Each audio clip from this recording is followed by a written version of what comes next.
want to show you this big project that I'm working on. It's finally finished.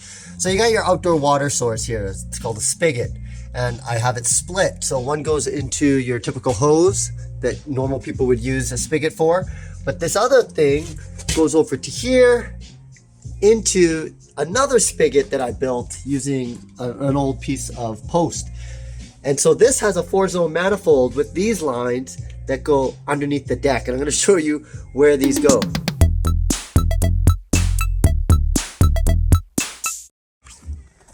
Okay, so I built another one right over here. The line goes underneath the deck. Check this out. Beautiful. Now check this out. Here's another one.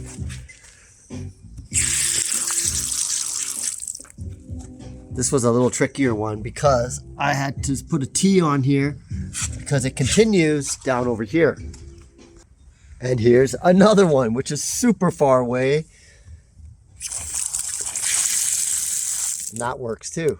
So that will go for automated system over here. I also did the same thing in the front yard. So got a 4-zone manifold. So we're gonna turn this on. No leaks. Check this out.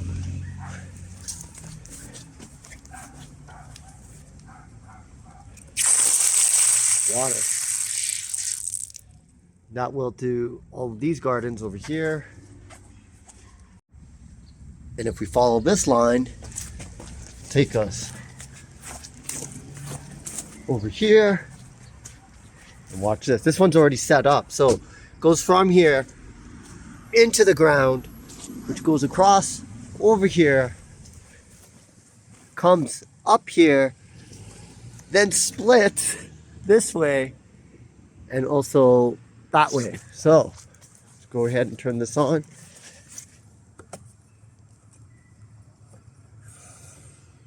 And so now these have already been capped.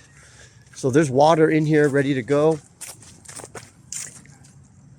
And all I got to do is just run the spaghetti lines off this to water this entire bed, which will house blueberries in the near future. So this is a crazy watering job, but I'll never have to water plants again once this is all set up. So the whole reason why I installed these outdoor spigots across my property is because I want to hook it up to these automated manifold water timers. So you can set this up so I have different zones and it can go on at different times.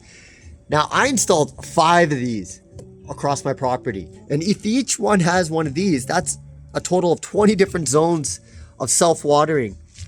So basically this raised garden bed that I built last year out of some old fence panels, this will get an automated watering system. Even these vertical pallet gardens will also get a watering system. And so basically I just got to grow stuff indoors inside the greenhouse and then transplant it. And that's it.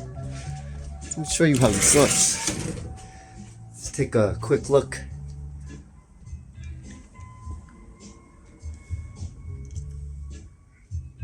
This is mid-February and got a whole bunch of plants. It's very, very warm in here right now. What is it? 21.8 degrees. So from here, take one of these plants and you just transplant it out here. Put it in here. This will all be an automated watering system. You set up your watering schedule, just making sure that no 2 zones are on at the same time across the property, just to ensure you get enough pressure. And that's it. That's smart gardening in a sense. So this was a big project to get 5 of these set up, but costs a lot of money too. You know, these clamps aren't cheap, and I doubled them up too because last thing I wanted was a leak.